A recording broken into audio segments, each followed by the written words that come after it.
Ah, yes, QAnon. Ooh, I love talking about QAnon. And no, I don't. I don't enjoy it hardly at all. I find it fascinating. It's a really, really fascinating concept because QAnon is, I firmly believe, the first true organic conspiracy theory because it comes from literally nothing. There is no basis behind QAnon, none whatsoever. QAnon started as basically another prank by 4chan that decided to paint some narrative of Donald Trump. Basically, the basic fundamentals of it and how it was created was Donald Trump is actually a warrior fighting the deep state. That was basically it.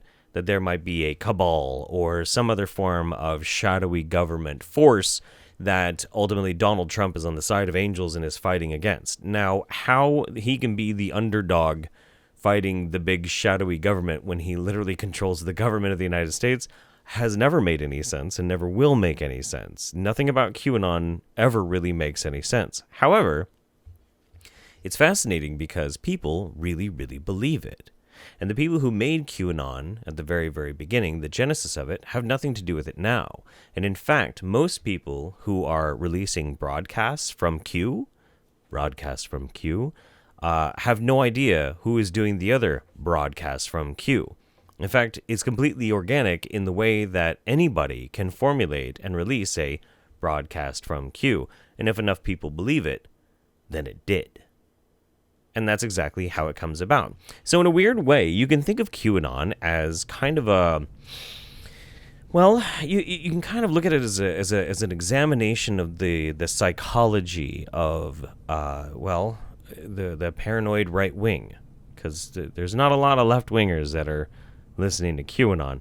It's pretty one-sided politically. And it also is really only attractive to a very specific subset of people.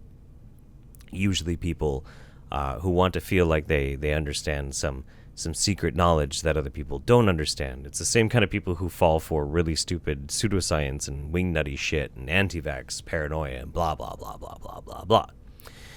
So, and I know already there's people who are probably going to be commenting on this video that you just don't understand Q, or you're an agent, a counter agent against Q, or you know what? Hey, how about I throw a haymaker into your whole theory? What if this whole video that I'm releasing right here is actually a dispatch from Q? You just have to decode what I'm saying. Anyway, Tom Malinowski here, he just tweeted this today, and this is why we're talking about it. He is a congressman representing New Jersey's 7th District, says, today I'm introducing a bipartisan resolution with Representative Riggleman, who is... Denver Riggleman, proudly representing Virginia's 5th District. Our aim is a fully bipartisan congressional repudiation of this dangerous anti-Semitic conspiracy-mongering cult that the FBI says is radicalizing Americans to violence. This is fascinating. A bipartisan effort to condemn QAnon. Okay? Now, here's the thing. QAnon is not a sole set of beliefs at all. There are plenty of people who think that, well, that's the right QAnon and that's not the right QAnon. There are plenty of people who believe that the pretty anti-Semitic sometimes aspects of the QAnon conspiracy cult, well, those aren't real Q. The real Q has no problem with the Jews. Whereas other people will be like, are you kidding me? He can't just come out and say it. Or actually, he is against it, or whatever.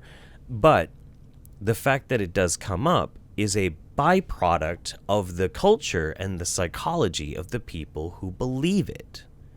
That's what I'm trying to say, is that what ends up in the QAnon cult, in the conspiracy, is the byproduct of the mind that embraces it.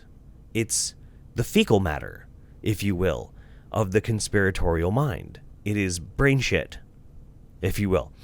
So the fact that there are so many anti-Semitic QAnon conspiracies inside the QAnon conspiracy itself is because the people who embrace and truly grasp onto the QAnon conspiracy are very, very, very, very, very commonly anti-Semitic. That's why. And none of that's a very hard leap of logic either. And in fact, because this thing is so pervasive and so attractive, the more people will start digging into it and believing it, the more they actually might start to embrace anti-Semitic ideals. So it's interesting now to see a bipartisan effort to try and condemn QAnon. What this means is that whoever it is decides to sign up for this is going to have to signal very, very specific things to very specific people. And also, whoever doesn't sign up for it is going to have to be signaling something very specific to the American people as well.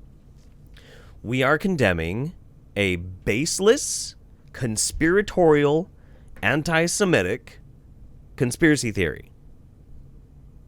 If you don't sign that, what does that say about you? It's brilliant. I'm really excited to see what happens with this, because it basically is making a line and saying that you, lawmakers, congressmen, are you fucking crazy or not? And we're gonna see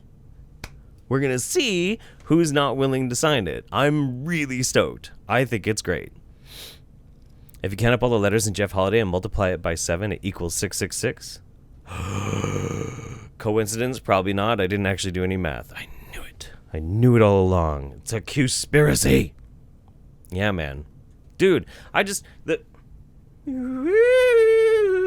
super into this shit. It's so funny to me. A couple of the comments on this.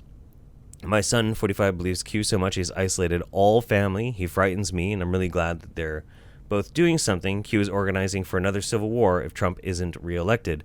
My son has survival food, and it's scary. I feel bad for that person. You know, it's hard to see somebody that you love falling into fucking madness. If my son had a survival food cache, I'd be proud of him and pat myself on the back for raising a self-reliant, forward-thinking child. In this case, it seems as though his cache is in spite of you. Hopefully you taught him to share for when you get hungry. He'll wish you had. Oh, man. Oh, man. So good. QAnon in the press, the anatomy of a smear campaign by praying medic. Oh, boy. Oh, boy. You can tell exactly who's terrified of the corruption being exposed by the way they try to erroneously depict QAnon. We see you there telling Tom it's time we dig into your evil deeds. Thanks for pointing yourself out. These people are fucking crazy. This is so wild. Oh, man. The fact you introduced a bill against a non-violent group of people. Didn't I just make a video about a woman who got trashed drunk and was smashing her car into other people to try and save the children from the evil pedophile Illuminati? Oh, man. Oh, it's so great. It's so great. There are over 4,600 posts by Q. Read them. There are no secrets. There is nothing that promotes violence or... Oh, my God. Jesus Christ. Nobody knows where these posts come from. It could be coming from anybody. For all you know, I wrote all of the QAnon posts, okay? How do you verify something if you don't know where it came from? This is literally just belief. It's faith. That's what it is. The only difference between this and usual aspects of faith is, this doesn't even have like an old book that we can attach to it. It's so crazy. So wild.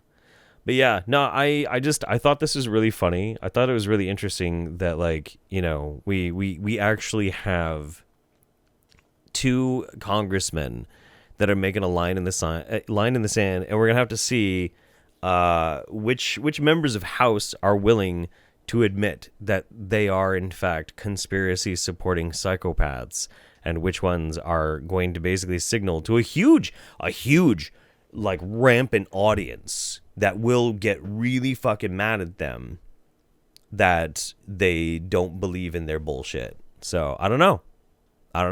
It's going to be interesting. I'm going to try and remember to keep up with the story, because I think it would be fascinating to make a chart, like an analysis chart on the the political leanings of the people who are willing to co-sign versus the ones that aren't, and like where their districts are and what states they're in. Like, man, I don't know. This is gonna be wild. This is gonna be fun.